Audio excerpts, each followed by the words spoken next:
তো বন্ধুরা, এখন হচ্ছে সন্ধ্যেবেলা। তো তোমাদের সাথে একটা রেসিপি শেয়ার করব, তার জন্য চলে এলাম। তো এখানে দেখো চিকেনটা পরিষ্কার করে ধোয়া হয়ে গেছে, আর ওখানে আলুও কাটা হয়ে গেছে। করবো চিকেন। তো কীভাবে আমি চিকেন করি সেটাই তোমাদের সঙ্গে আজকে শেয়ার করব। তো এখানে আদা, রসুন আর ছোট্ট একটা পেঁয়াজ আর কাঁচা লঙ্কা পেস্ট করে নেবো একসাথে। এটা আর হচ্ছে গিয়ে শুকনো লঙ্কাও দেবো, আর একটু জিরেও দিয়ে নেব। তো এই যেখানে টক দই আছে, দেখো আমি টক দই দিয়ে আজকে মাংসটা করব। তো লেবুটাও ভেবেছিলাম, যে ফার্স্ট টাইম ভেবেছিলাম লেবুটা দেব মাংস ম্যারিনেট করার সময়। তো টক দই দিচ্ছি যখন, তখন আর লেবুটা লাগবে না। আর দেখো এদিকে দুধ কিনে রেখে দিয়েছি, এখনও সন্ধ্যাবেলা চা খাওয়া হয়নি, তো খাবো। তো এই দেখো আমি শুকনো লঙ্কা আর জিরেটাও দিয়ে দিলাম। তো মশলাগুলো এবার আমি ভালো করে মানে করে নেব। আর হচ্ছে চিকেনটা কিন্তু আমার পরিষ্কার করে ধোয়া হয়ে গেছে। আর এখানে দেখো পেঁয়াজ, কাঁচা লঙ্কা, টমেটো সব কাটা হয়ে গেছে। আর এখানে আমার মশলাটাও কিন্তু অলরেডি। তো হচ্ছে গিয়ে এখন হচ্ছে ম্যারিনেট করব মাংসটা।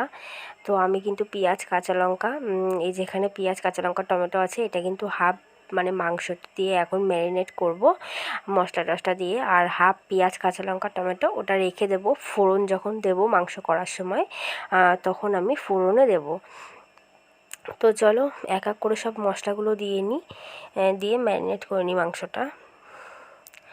তো এখানে দেখো দই দিয়ে নেব, অল্প পরিমাণে দইটা দেবো, কেননা তোমাদের দাদাভাই দইটা পছন্দ করে না, টক দই দিয়ে মাংস খাওয়াটা পছন্দ করে না একদমই।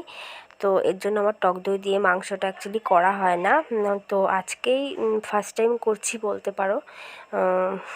তো চলো দেখি, করেও দেখি, তোমাদের সঙ্গে শেয়ারও করি রেসিপিটা। আর এখানে দেখো মাংসর জন্য মানে যে মশলাটা করে রেখেছিলাম আমি তোমাদের দেখালাম, সেই মশলাটা আমি দিয়ে দিলাম। আদা, রসুন আর একটা ছোট্ট পেঁয়াজ, কাঁচা লঙ্কা, শুকনো লঙ্কা আর জিরে, এটা একসঙ্গে পেস্ট করে নিয়েছিলাম। তো ওই পেস্টটা দিয়ে দিলাম। এবার হচ্ছে গিয়ে হলুদ দিলাম, এরপর লবণ দেব। দিয়ে আমি আর একটা জিনিস দিতে ভুলে গেছি, সেটা হচ্ছে গিয়ে মানে সর্ষের তেল কাঁচা। তো এই জিনিসটা আমি দিতে ভুলে গেছিলাম, তো তোমরা দিয়ে দিও। তো চাইলে দিয়ে দিও, আর যদি না দাও তাও কোনো ব্যাপার না, কারণ আমি আজকে যেহেতু করে খেয়ে দেখলাম ভালোই হয়েছিল, খারাপ লাগেনি খেতে। তো তেলটার জন্য আমি ভেবেছিলাম যে তেলটা দিইনি, কাঁচা তেলটা ম্যারিনেট করার সময় দিইনি, তো কেমন লাগবে না লাগবে, কিন্তু কোনো ব্যাপার না, খেয়েছি মাংসটা করে, তো ভালোই লাগছিলো, খারাপ লাগেনি। তো চলো মাংসটা আমি ম্যারিনেট করি, তারপরে রান্নাটা বসাবো। আর মানে মাংসটা কিন্তু ম্যারিনেট করার পরে আধ ঘন্টা রেখে দেবো আমি। তো তোমরা চাইলে 1 ঘন্টাও রেখে দিতে পারো, 1 ঘন্টা রাখলে তো খুবই ভালো হয়, তাহলে মাংসটা কিন্তু ভালো স্মুথলি আর নরম হয়ে যায়, আর মাংসের মধ্যে মশলাগুলো ঢুকেও যায়। তো আমি যেহেতু রান্না করব, এখন 7টা বাজে, তো এর জন্য আমার হাতে টাইম নেই, তাই আধ ঘন্টায় রেখে দেবো। তো তোমাদের তো ইন্ট্রোটাই দিইনি, তোমরা সবাই কেমন আছো? আশা করি তোমরা সবাই খুব ভালো আছো, আর আমিও খুব খুব খুব ভালো আছি। তো প্রিয়া দাস চ্যানেলে নতুন একটা ভিডিওতে তোমাদের অনেক স্বাগত আর অনেক অনেক ভালোবাসা। তো বন্ধুরা চলো, তোমরা আমার এই রান্নাটা রেসিপিটা তোমরাও ফলো করো, দেখতে থাকো আর সঙ্গে থাকো।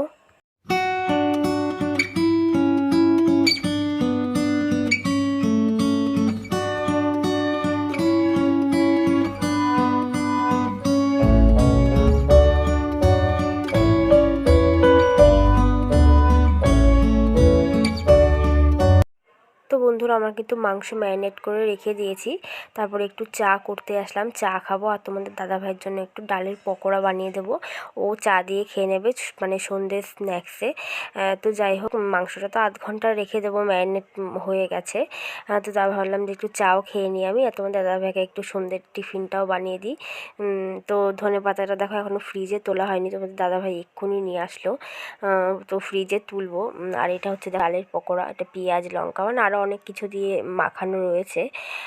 তো দুপুরবেলা আমি করে খেয়েছিলাম, আর এখন তোমার দাদাভাইকে করে দেবো। আর তোমরা যদি এই রেসিপিটা জানতে চাও ডালের পকোড়া, তাহলে আমাকে কমেন্ট করে বলবো, আমি তোমাদের দিয়ে দেবো রেসিপিটা। তো বন্ধুরা দেখো আমি কিন্তু কড়াইতে তেল দিয়ে দিয়েছি, তো আমি রান্নাটা বসিয়ে দেবো। তো দেখো বড়া ভাজাগুলো কিন্তু আমার অনেকক্ষণ আগেই হয়ে গেছে, ভাবলাম যে গরম গরম দেবো তোমাদের দাদাভাইকে, ও খেয়ে নেবে। বাট কী আর করার আছে, ও তো স্নানে গেছে, স্নান টান করে এসে তারপর খাবে।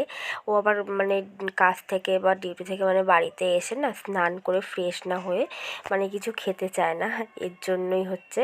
তো চলো আমি কড়াইতে তেল দিয়ে দিয়েছি, তেলটা গরম হয়ে গেছে অলরেডি। তো আলুগুলো ফার্স্টে আমি ফ্রাই করে নিই, আমি লাল লাল করে ফ্রাই করব।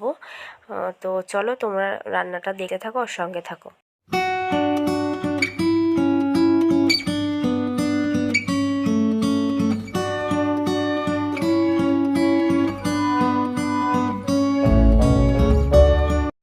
তো বন্ধুরা আমার কিন্তু আলুটা মানে ফ্রাই করা হয়ে গেছে। তো দেখো আমি একটু কড়াইতে আর একটু তেল দিয়ে এর মধ্যে চিনি দিয়ে দিলাম। চিনিটা দেওয়ার একটাই কারণ, যেহেতু মানে যে কোনো রান্নাতে তুমি যদি ফার্স্টে একটু তেলের মধ্যে চিনি দিয়ে দাও তাহলে কালারটা মানে খুব ভালো হয়। তো দেখো আমার চিনিটা দিয়ে একটুখানি নাড়াটা দিয়ে একটা শুকনো লঙ্কা মানে দুটো তেজপাতা দিয়ে দিলাম। তোমরা চাইলে কিন্তু মানে গোটা গরম মশলা দিতে পারো, আর একটু জিরেও দিয়ে দিলাম আমি। বাট আমার কাছে কিন্তু গোটা গরম মশলা নেই, তাই জন্য আমি গোটা গরম মশলাটা স্কিপ করে গেলাম।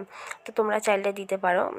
তো চলো কোনো ব্যাপার না, নেই যেহেতু কি আর করা যাবে, তাই জন্য ওটা আমি স্কিপ করে গেলাম। তো জিরে তেজপাতা আর গোটা মানে জিরে তেজপাতা শুকনো লঙ্কা ফোড়ন দিয়ে দিলাম। তো এটা আমার হয়ে গেছে। এখন দেখো টমেটো কাঁচা লঙ্কা পেঁয়াজটা আমি কড়াইতে দিয়ে দেবো। তো এটা লাল লাল হয়ে যাওয়ার পরে তারপর আমি মাংসটাও দিয়ে দেবো এর মধ্যে। তো মানে এই পেঁয়াজ কাঁচা লঙ্কা যে দিলাম এটা টমেটোটা এটা একটুখানি নরম হয়ে যাবে, তারপর আমি মাংসটাও তুলে দিয়ে দেবো কষানোর জন্য। তো আমি কিন্তু পুরো রান্নাটা তোমাদের সঙ্গে শেয়ার করছি, মানে কোনো কিছুই বাদ দিচ্ছি না। বাট একভাবে না আমি ক্যামেরা ধরে রান্না করতে অসুবিধা হচ্ছে বলে তাই জন্য আমি একটু একটু করে ক্যামেরা মানে ধরে রান্না করছি। কেননা বুঝতে তো পারছো আমার ক্যামেরাটা যে রাখবো রেখে তোমাদের সঙ্গে শেয়ার করব পুরো রান্নাটা, মানে সেই রকম কোনো জায়গা নেই রাখার। আর ক্যামেরাটা যে কেউ করে দেবে সেটা মানে সেরকম কেউ নেই। তোমাদের দাদাভাই এইসব ক্যামেরা ট্যামেরা ধরে মানে আমাকে দেয় না, সত্যি কথা বলতে এখন দেয় না। বাট আমার ছেলেও পারবে না, ও যেহেতু ছোটো। তো দেখো আমার মাংসটা কিন্তু মানে কষাচ্ছি এখন।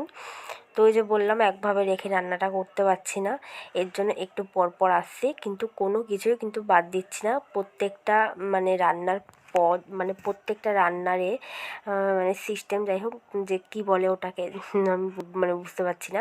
তো সব কিছুই কিন্তু তোমাদের সঙ্গে শেয়ার করছি। দেখো মাংসটা কিন্তু একটু কষানোর পর আমি আলুগুলোও দিয়ে দিলাম। তো আলুগুলো দিয়ে দেওয়ার পরে মানে একটু নাড়াচাড়া দিয়ে নিলাম। কী বলো তো কড়াইতে যেহেতু মাংসটা আছে না, নাড়াতে গেলেই না মানে কড়াইটা স্লিপ খেয়ে যাচ্ছে, এর জন্য ক্যামেরা ধরে নাড়াতে পারছি না এক হাত দিয়ে। আর আমি এই ফাঁকে কিন্তু রান্নাটা মানে ভাতটাও বসিয়ে দিয়েছি। তো মাংসটা কিন্তু আমার অনেকটাই কষানো হয়ে গেছে। মাংসটা কিন্তু মানে বলতে পারো 80% সেদ্ধ হয়েই গেছে। আর এখনই কিন্তু তোমাদের দাদাভাই আমাকে মানে ক্যামেরাটা ধরে দিচ্ছে। আমি ওকে বললাম যে একটু ধরে দাও ক্যামেরাটা, একটু নাড়া দিই মাংসটা মানে চিকেনটা একটু নাড়া দিই, একটু সবাইকে দেখাই। কেননা আমি তোমাদের দেখাতেই পাচ্ছি না নাড়া দেওয়াটা, তার জন্য তোমাদের দাদাভাইকে বললাম। ও তো সেই কিছুতেই ধরবে না, মানে যাই হোক একটু লজ্জা পাই, লাজুক বলতে পারো। তো তাও ধরে দিল আমি বলাতে, অনেক করে বলাতে। তো দেখো আমি একটু জল দিয়ে দিলাম।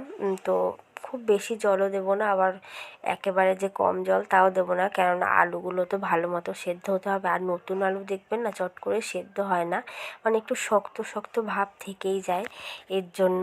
তো চলো আমি জল দিয়ে দিয়েছি, আবার পরে দেখাচ্ছি তোমাদের। তো বন্ধুরা আমার কিন্তু রান্নাবান্না হয়ে গেছে, আর আমি এদিকে কিন্তু ভাত বেড়ে হচ্ছে। মাংসটা করার পর না তোমাদের আমি দেখাতে পারিনি, কেন বলো তো, কারণ আমার মানে ছোটো দেওরের ছোটো একটা মেয়ে আছে, তো ও ঘুমিয়ে পড়ছিল। তো ও আমাকে অনেকক্ষণ ধরে বলছে বম্মা আমি তোমার কাছে খাবো, আমি তোমার কাছে খাবো।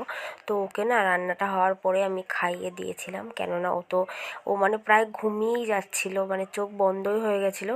তাই জন্য আমি ওকে মানে ডেকে মানে করে কোলে বসিয়ে খাওয়াতে গিয়ে দেরি হয়ে গেছে, তোমাদের সঙ্গে শেয়ার করতে পারিনি। তো সবাইকে আমি তার জন্য খেতেও দিয়ে দিয়েছিলাম ওকে খাইয়ে দিয়ে। তো আমি দেখো এখানে এখন ভাতটা মানে বেড়ে নিয়ে বসেও পড়েছি। তো সত্যি কথা বলতে না মাংসটা সত্যি খুব সুন্দর হয়েছিল খেতে। তোমরা এভাবে বাড়িতে ট্রাই করে দেখো, বানিয়ে খেয়ে দেখো। আমার মানে বানিয়ে খেয়ে দেখে আমাকে কমেন্ট করে বলো যে কেমন হয়েছে। আর মাংসটা আজকে দেখতে কেমন হয়েছে তোমরা আমাকে এটাও কিন্তু কমেন্ট করে জানাতে ভুলো না।